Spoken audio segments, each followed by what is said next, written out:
Welcome to Easy Learning with Shreyansh. Friends, today we are going to learn Standard 5th Marathi lesson प्रामाणिक इस्त्रीवाला. Extra questions. So let's start.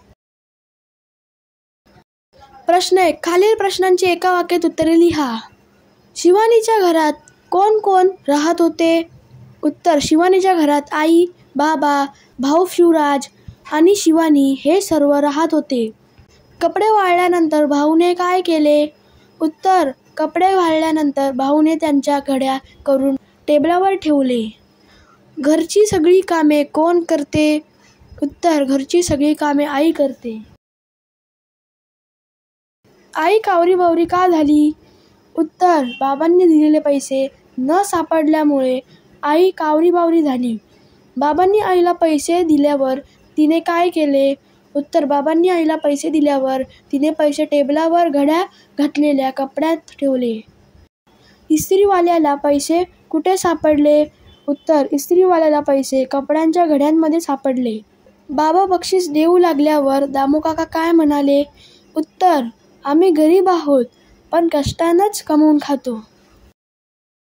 प्रश्न 2. एका शब्दात उत्तरे लिहा. शिवानी कोणत्या इयत्तेत शिकत होती? उत्तर. 5व्या. बाबा बाहेरून किती वाजता आले? उत्तर. 5. शिवानीचा भाऊ कुठे गेला होता? उत्तर. खेळायला. इस्त्रीवाल्या काकांचे नाव काय होते? उत्तर. दामू. सवयीप्रमाणे आई पैसे कुठे शोधू लागली? उत्तर. कपाटात. बाबा बक्षीस म्हणून दामूकाकाला किती पैसे देऊ लागले? उत्तर. 100 रुपये. प्रश्न 3. थोडक्यात उत्तरे लिहा. इस्त्रीवाल्या दामूकाकांचा प्रामाणिकपणा कोणत्या गोष्टीवरून दिसून येतो? उत्तर. शिवानीच्या बाबांनी ठेवायला दिलेले पैसे आईकडून चुकून इस्त्रीच्या घड्यांमध्येच राहिले. हे कपडे दामूकाका इस्त्रीवाल्याने जेव्हा इस्त्री करण्यासाठी घेतले तेव्हा कपड्यांच्या घड्यांमध्ये त्यांना हे पैसे सापडले. इस्त्रीचे कपडे परत करताना सापडलेले पैसेही त्यांनी परत केले. इस्त्रीवाल्या दामूकाकांचा प्रामाणिकपणा या गोष्टीवरून दिसून येतो. आईने कोणती चूक केली? उत्तर. बाबांनी आईजवळ पैसे दिले व तिला ते ठेवायला सांगितले. आईने कामाच्या गडबडीत ते पैसे टेबलावर घड्या घातलेल्या कपड्यात ठेवले व ती कामात व्यग्र झाली. 2 दिवसानंतर बाबांनी जेव्हा पैसे मागितले तेव्हा ते सापडले नाहीत.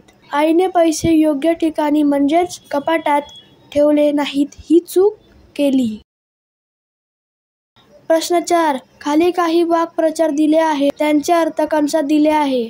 कंसातील योग्य अर्थ वाक्प्रचाराच्या बाजूला लिहा.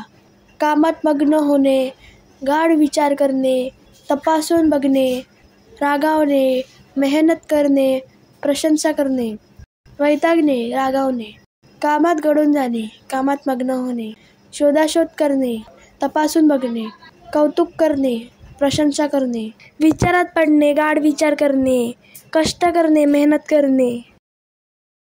प्रश्न 5. समानार्थी शब्द लिहा. कुटुंब, परिवार.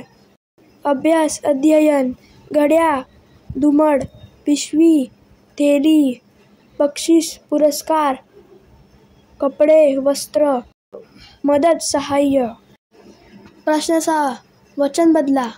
काम, कामे, टेबल, टेबले, कपडे, कपडा, खिसा, खिसे, कपाट, कपाटे, पैसा, पैसे, बक्षीस, बक्षिसे, घडी, घड्या.